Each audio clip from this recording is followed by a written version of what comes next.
It's like I was at my church and Jesus came a Sunday after church.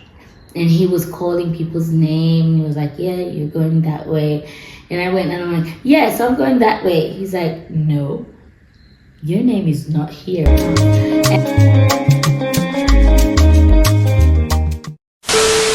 Hi everyone, welcome back to Journey to Zoe. Welcome back. I have a special guest with me this month. Let me give you a full introduction. Let's do drum roll. Over here, I have Miss Pastor. Oh God. Doctor, mother, wifey, mentor, doctor again, evangelist, vocalist, minister, Tina Ball. Oh my gosh, that's a very long introduction. I know, I'm important. You do. Oh, yeah, see? Let's expect this because this is how it's gonna be this whole video. I'm so excited to have you on the channel. Thank you for having me. I feel special. You are special. You said you feel special. Yes. You are very special. I've never been on YouTube. Yeah, I'm so excited to have you here. Thanks for having me. So let me tell you why I wanted to have you here. Okay, because obviously Dr. Miss Pastor Evangelist Mother Mentor Tina Ball is a very, very important part of my life. Stop it. Okay, don't let your head swell. Oh, it's already coming down. But no, we've known each other for a few years now, so maybe 8 years. Oh yeah, maybe 8 years. Yeah. And then I think when we started getting close was when we were about to start Discovery Center. We were about to start Discovery Center. Discovery Center, basically, if you don't know, is our youth church, right? With RCCG Discovery Center Sydney. If you don't have a church to come to every third Friday of the month, pull up. I'll put the details down below. Thank you very much. I don't know. Honestly, now I can't remember the whole journey, but I do know that for everything that I can say for the past 6 years or so, this woman knows about my whole life. I don't know how. I'm nosy. Yeah, you nosy. Yeah. But this woman, you know about my whole life. You have helped me. She's seen me grow and you've helped me so much. Like, when I think of my spiritual journey, I don't think I can ever explain it to anyone without bringing you into it. For real. Anyway, this is not about me. This is about you. Would you like to tell us a bit about yourself? Tell the people about you. There's not much to say. I feel like I live such a simple life. You do it, in a sense. I live a very simple life with very specific focus. Yeah. I remember when we were coming to Australia, the specific instruction was you're going to Australia to win youths for Christ, to show youths back to God. And so I've been in youth ministry for a number of years now. And so when I think of my purpose and my calling, it's serving the youths and showing them God. And that's my main, like that's what I said, I live such a simple life. Yeah, because you only have one goal. Like that's my main goal is to be with the youth, lead them back to God, and be a good wife and a good mom and a good friend and a good mentor. Like that's my main goal. Yeah. Like I think life becomes much simpler as well when you, like you just said, you know your purpose. Right? You know your purpose. So I know my purpose. A lot of people live lives that seem so chaotic because they're going around in circles, trying to live a simple life that's not so simple. It's not so but simple. You know what God has called you to do. If you ask me what my life is right now, it's ministry with my husband, being a wife and being a mom. Yeah, that's it. So if we put Tina Ball, ministry, wife, mom. That's it. I love that. That's Let's backtrack to before you even started youth ministry, because we all got a past, and you're not gonna make it look like I'm the only one who was a hot mess. I've always been a perfect girl. The lies.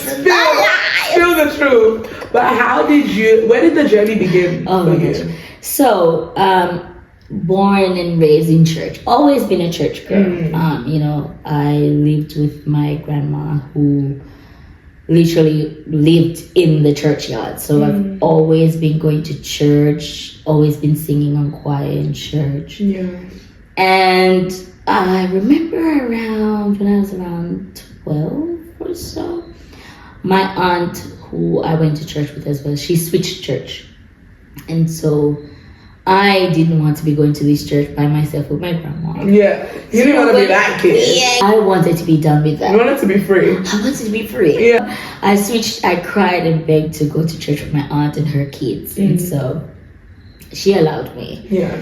And so I went to this church. I was, again, very active on choir, like just doing well in church, but I was not saved. It wasn't until I went to visit my mom for summer holiday. And I remember I had this dream, and in the dream, it's like I was at my church, and Jesus came a Sunday after church. And he was calling people's name. He was like, yeah, you're going that way. And I went and I'm like, yes, I'm going that way. He's like, no. Your name is not here. And I was, Stop. How old were you? Stop it right now. I was maybe 14, 15. You were a 14-year-old girl. You had a dream. Yes. Jesus was there. And telling me, basically, you're going to hell. Yes. Oh, yes. And my in the God. dream, I kept pointing to names like, that's my name, Jesus. And he was like, that's not your name. And he literally turned to me and said, you come to this church every Sunday, but your name is not with the others. And I remember I woke let's up. take a moment. Yeah. Let's just take a moment. Yeah. Because I don't think you understand that experience. I was traumatized. I woke up around 5 a.m. out of the dream. I would be crying. 5 a.m. I woke up out of this dream. I was like crying. I was like, Stop. Jesus, I don't want to miss heaven. Oh my goodness. And I remember my mom lived across from the beach, and I went over the beach and I walked on the beach and I was just praying to kind of like, can my name be in the book? I accept you as Lord and everything. God. On the beach while just crying. That is such a raw But you know what's crazy? Even today, God speaks to me in dreams. And usually when I know God is talking to me is when I dream around 5 a.m., 6 a.m. at the same time. Yes. So this has already been happening. Oh my, yes. Even before you gave your life to Christ. Yes. That's how he first spoke to me. It's in that dream, early morning. What did you see? So you saw Jesus. What do you mean by you It saw wasn't Jesus? like a being? It was just light. It was a light. I just saw light. So it's like we just finished church and everybody kept coming outside and approaching the light. And the light was telling them, yes, you're here, go that way. You know, like almost like an administrative, you know, like you go into a line to get money and they're like, yeah, you're here. Your name is here, you go that way. And I was so excited. I was like, yeah, my name is here, I'm going that way. Because you have been going to church. I was born and raised in church. Girl, your grandma lived at church. I've been in the church since I was a baby. Look at that. So it's not about, you know, if you have not given your life to Jesus, point blank, period, you can go around, you can be a worker in 700 churches for all you like, but if you doesn't mean Jesus will not say I know you on the day. Yes, that was my first. Cut the cameras. Cut the cameras. Oh my God. Yes, my mom came looking for me. And then I went back and I was like, I'm a Christian now. She's like, no, you're not. What? You're too young. Now, mind you, my mom got saved young, went out of the church. My elder sister became a Christian young, also went out of the church. So she was like, it was a pattern. She's like, it's not happening to you. You're the youngest. You don't need to be in a rush. No. And I was like, okay, fine. Because your mom said. My mom said. And so I went back home and I was like, I want Jesus, but my mom said I'm too young, you know? And I remember the following year, I didn't go visit my mom. I stayed for convention. And I went to convention. And mind you, I was leading songs on youth choir. And you were girl. And so I went to this convention and it's like I went to the altar when they call you. If you're not saved, come to the altar. And I was like, my mom said I'm too young, but I want you, Jesus. I want you. And I remember there was just a feeling of and I remember I started to just crying to God and saying, yes, Lord, I want you. And I was like, okay, I'm a Christian, I'm saved. This happened end of August. I remember 2007, and they now said we're having a baptism January 2008. And I was like, I'm getting baptized. So I packed my bag the morning. Wow. So you got you're not about to tell me you got baptized and your family didn't know? Nobody knew. My aunt knew when I put my, they baptize you in white clothes. Yeah. When I put my white clothes on, I was going in the pool. That's when she knew. And my grandma knew when I went home, and my mom is like, my aunt is like, Tina got baptized today. I was ready to share it. I already did the public declaration through baptism. True. I'm not hiding it anymore. I'm with Jesus. I'm going to heaven. I'm with Jesus. I'm with Jesus. I was going in the pool to be baptized. The song that they sang was I have decided to follow Jesus. I have no turning back. No turning back. And I remember I cried so much when I was being baptized, and I was like, I decided to follow Jesus and I'm never turning back. I have decided, not my mom has decided for me. Nobody. I have decided. This is me and Jesus. And so I didn't care after that. I had decided I was baptized. What is she gonna do? Unbaptize me? Exactly. You've done it. You've done it. Too late. Did you at any point in time feel not angry, but did you feel annoyed at the fact that they not supportive of you? No. And why I didn't is after I got baptized, someone said to me, you're going to be the instrument that God used to save your family. Ooh. And do you know, a few years later, I encouraged my mom to get saved, and she's now baptized and saved. Wow. I also encouraged my elder sister, who is now baptized and is saved and is doing amazing work. Wow. Yes. And it starts with one person, and I was that person that Jesus wanted to use. Yeah. And another thing is, I feel as though a lot of people, until they have that sort of experience that you had, if I was 14 and Jesus showed himself to me and said, your name is not...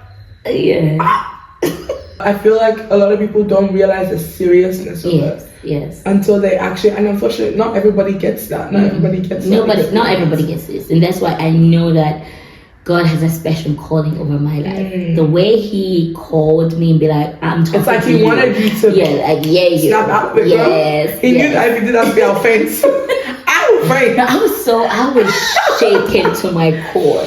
And I didn't know how to tell anybody that this had happened. Because how do you tell people? Yeah, so I kept that to myself. Wow. So after you've been baptized, what was the journey after that? So now you're saved. So I'm saved, I'm baptized, I'm now pre-university. I'm at the pre-university age, and I was still going to church, doing choir, like more serious about my journey with God.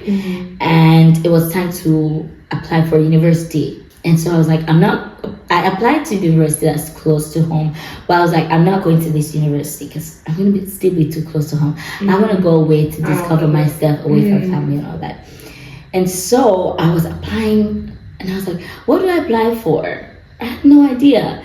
And something spoke to me and said, apply for linguistics. And I was like, what the hell is linguistics? Yeah. Okay. And I applied for linguistics. What it is, I had no idea at the time, but something told me to apply. And so obedience. And I got accepted. Wow. Immediately. I started university, and girl, for the first time, I was not under rules and regulations. For the first time, I had this freedom, and I didn't know what to do with it. So when my friends would invite me to go out to drink, I was like, of course. Now, mind you, in Jamaica, drinking is a normal thing. It's like a social thing. Yes. Yeah. So for me, I was just going out. Some Saturday nights, I was out late, girl. Sunday, I was like, ain't no church for me today. I was just not committed to. I was going to church on Sundays for the most part when I was not busy. Yeah. But I was not committed to the things of God as I was supposed to be. So I remember one day I'm in this big lecture hall, and this guy walked in. I remember what he was wearing: a peach shirt, and a nude pants. Okay. And there's nothing more attractive than a man with a fresh haircut. Oh yes. He had just gotten a fresh haircut walking. I was like, That's Who is that? fine guy. I turned to my friends like, I want that guy. I want that guy. I want it for my husband. You just pointed at him and you said, I want Girl, him. that's how I am. What I wanted was what I get. And so I started talking to him because we were both like at the top of our grades. And also, he's a year older than me, but due to situation, he started a year later. So he started the same time with me. Everything aligned. Everything aligned. Wow. So anyways, my friend went to him behind my back and said, oh, Tina likes you. And he came to me, he's like, so you don't have any balls to tell me you like me? And I'm like, he came to you and he said that. I can totally imagine. I can totally imagine so annoying. So I was like, hey, what are you talking about? And he was like, okay, here's my email address if you ever want to reach out. Email. But guess what? I liked it. So I liked it and I hated it. It was different. It was different. Yeah. I think why it feels so different is I'm very used to getting attention from guys. You know. So you were used to a certain way of someone. I was used to guys like fawning over me, like, oh my god, I like you. And this here was this guy. And then here was this guy was like, I don't have, and there was nothing. He didn't come and be like, I like you too, which was strange, right? Yeah, that's what guys would usually do. Like, I like you too. I felt seen in a different way. Seen in a very different way. And he just wanted to know me for you. Yes. And so I went home and I added him to MSN. You don't know these things. I know a little bit about MSN. So I was on MSN waiting for this man. And he came on eventually. And the first thing he asked me is, are you saved? And I was like, yes. And he's like, but really, are you saved and how's your Christian life at the moment? I was like, Sir, you're stupid. Come and ask me about myself. Be falling in love with me. Wow. And I was like, yeah, you know what? I was very honest with him. I don't know, but somehow from the beginning we've both been honest with each other in a way that we've never been with somebody else, which is so strange. That's the whole spirit. I'm telling you. And so I told him, I'm like, yeah, I'm not really living the way I know I'm supposed to. You know, I go out and I drink, and he's like, okay, I'm inviting you to this church event. I was like, this man has not invited me to treat me to fancy food. Not dinner, not to let me drink and eat and enjoy myself. He already knew. But he invited me to church. So let me stop you right there. So him inviting you to church. So you just talking to him throughout this whole time. Did you know that, okay, this man knows what he's called for? Did he already know? Did he have some sort of like he was purpose? Already in youth ministry in his church, like heavily he was already an ordained youth minister in university. So he already knew his purpose. And the only reason why I'm saying that is to hopefully encourage somebody. Like for me now, like I'm at the stage where I'm, looking to my husband. But like it's important, for both parties to know their purpose before they go and start looking for Yes.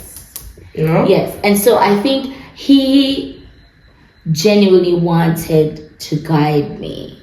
I didn't know my purpose yet. Like I was not in youth ministry yet. Like this guy, I think as a teenager, like 13, 14-year-old, was teaching Sunday school. 13, 14? Yeah, was teaching Sunday school.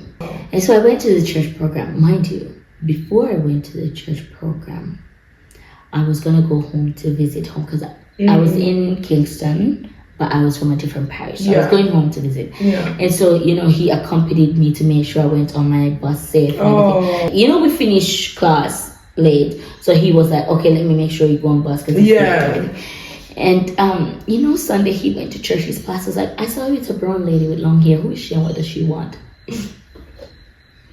Was his pastor there? Yeah, they're where? I saw you hugging a brown lady with long hair. Who is she and what does she want with you? You're really not safe out here. Because when you have, and you know what? The fact that the pastor that you now do that to us. Yes. You now do that. Yes. Shania, look, I saw this. Yes. And so by he saw me the Monday, he was like, yeah, my pastor saw you. Anyway, we're having this program. Please remember to come. So I went to the program and the pastor was like, she's the one I saw. Yes, that's her. And he's like, yes, I figured that's her. Hey. His mom was very nice to me. Oh, she's such a sweet person. So she was very nice to me, but everybody was very skeptical about me. Because they wanted him. Was he like the They're precious. Yeah. You know, I'm telling you, he's teaching Sunday school at 12. He's so precious. So it's like you can't, not just any girl can come up to him. Okay. No, and in church they kind of matched me. Yes. So they had another jewel. So they had two precious jewel that they were like, the jewels are gonna be go together. And here came this guy. Wow. Yeah. Going to his church was the best thing that ever happened to me. Because God started working on me. And when I mean working on me, I experienced the power of God in his church. I remember that summer after we became friends, I went home and I was finally filled with the Holy Spirit. And then by the time we graduated, he went to Colombia, and I was a bit broke, and his mom opened their home to me. So I went to stay with his mom, and she started teaching me how to pray, how to fast. His pastor, who saw me and was skeptical, started teaching me how to worship God. And this was my time of training for what God wanted to do with both of us. But he separated us to do that. And when I tell you, I was fasting, I was praying, I was now having dreams. God started really talking to me in dreams. And then because he left, they needed someone to do the youth ministry. And I took it over. I'm leading worship in this church. And mind you, again, this is a kind of church where it's not anything goes. It's being led by the Spirit of God. And so there are Sundays where I would turn up and take the mic, and Pastor would come and be like, can I have the mic? You're not ready today. Go and sit down and pray. And I'm going to be like, sorry. Because that does not happen here. Yes. What? Yes. Yes, girl. So imagine you come to church, the pastor will say, go sit down. Yes, she would just come and be like, you're not ready. Go sit down and pray. And I would go and pray. And because although I was doing youth ministry, like although I was doing youth ministry, I would still, listen to my little Riri and Beyonce. How can I come and lead people to worship when all I've been worshiping with is Riri and Beyonce? So it's like I was being trained. Yes. Like Theophilus Sunday says, spend my life. I was being spent for God. Nothing that I had was for me. Even my money that I made, I would show up to church with my tithes and offering, and also money just in case God leads me to give. And there was always a need, because again, it's not because of obligation. It's not because of what anybody said you should do. You did it. Yes. And when you were just talking, what came to my head was seek ye first. Yes. Literally everything else. And so by this time I was doing a master's. Charles left Colombia and was in Europe doing his master's, and we were doing our thing. And then he came back from Europe. By this time I was lecturing at the university. I was doing well. By the time Charles came back, I was a different person. When Charles came, I was still at his mom's house. By this time, I was like a member of the family. I was so close with his stepdad. Like, he came back and we were like, all right, I'm living here. Where are you gonna go? What did he say? Oh, he was like, what do you mean? So was he shocked that you were living there? Oh, no, he knew. He encouraged his mom. Okay. And mind you, before I went to his mom's house, this guy would, because his stepdad has a grocery shop, so when I didn't have food in my house, he would pack bags of food and just come and give it to me. So there was already that care. He already had that care. He just genuinely cared for me. Wow. Yeah. And this was while you guys were still friends. We were still friends, yes. Wow. By this time, I was so serious about God. I didn't even think of kissing or, you think, we like each other, we're in the same house, we might kiss. No. We set boundaries. Because what? You decide that it's Jesus. You decide that it's the way of the Lord. And you literally... And that is your priority. That's your priority. And at what point did everything change? Like, he decided he was going to propose? Oh no, we went out for dinner one night, and while he was there, the Holy Spirit said propose, and he proposed. Do you know what? I've heard this story, but every time I hear it... Yeah. And his mom said to me, don't come back without being engaged tonight. And I was like, tell your son. you know. And so we went to the restaurant, and while we were there, the Holy Spirit told him it's time to propose. This was November 15th. His mother said, don't come back without a ring. Yeah, don't come back without being engaged. And I laughed and I'm like, well, tell your son. And his son proposed to me at dinner. No ring, no conversation about it. He just said, He just literally said, Tina, I know for a fact that you're the person for me. Yeah. You're the other half that God is going to use to help me to fulfill my purpose. Wow. I want to marry you. I want us to do things the right way. Wow. Will you marry me? Oh. And I was like, where the ring at? Where are the diamonds? Where the ring at? And I was like, I feel the same way. Oh. I'll marry you. And that was it. That was it. December. Got engaged in November. You got married in March. And I was in Australia June. Seriously? Yes. And when I was going to come to Australia, my pastor prayed over me and they said, you are going to Australia for youth ministry. I see a large gathering of young people around you. You're going to do youth ministry. And that's what's happening. Man, God. Yeah. So at what point, how long did you stay until Charles came? So I came June. He came to visit the December and then officially relocated the following September. You know what's funny? The other day we looked at the story of when Saul followed the donkeys and met Samuel, who anointed him king. And we said to each other, PhDs in Australia was our donkey. God just wanted to use the PhD to get us in Australia. But it wasn't. But it wasn't the main goal. The main goal was ministry. So he wanted us to come to Australia to infiltrate the youth ministry here.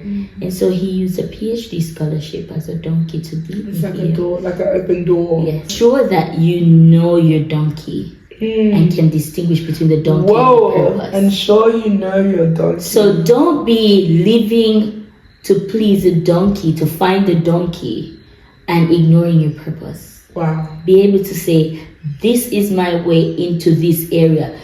A PhD was our way into Australia. But our reason for coming to Australia is to work with the youth. That's the purpose. I need to take a moment. Are you preaching or are you on my I just hope that, those people that have watched this, there was a lot to grab. If you haven't grabbed anything from this, then I don't know what to tell you, because there was a lot to grab. But I think I'll end it with this nugget. You need to give your life to Christ. That's the first thing. No matter what, because I think that's what stuck to me the most. No matter what you do, no matter where you're from, no matter if you can go, you can be in the choir, you can be in the Sunday school, you can be busy doing everything. You can be running around. I'll call you, I'm at church. But if you have not genuinely for yourself, talk to God. It's not hard. I used to think it was this big hard thing. But it's just talking to He's your Father. The way I sit and talk to you, literally, it's the same thing. Like, just sit and talk to Him and tell Him that you can even tell Him that I don't even know how to do this, but I know that I want you. That's I know that I need you, and I know that my life will not go. I know it will end if I don't follow you. And I pray that this has blessed somebody. And I hope so. Thank you so much for coming on my channel. I didn't This was so good. This is so good. All right, guys. Stay tuned for next month. We'll be having another guest. But until then, stay blessed. Wait, don't forget to like, share, and subscribe. Bye.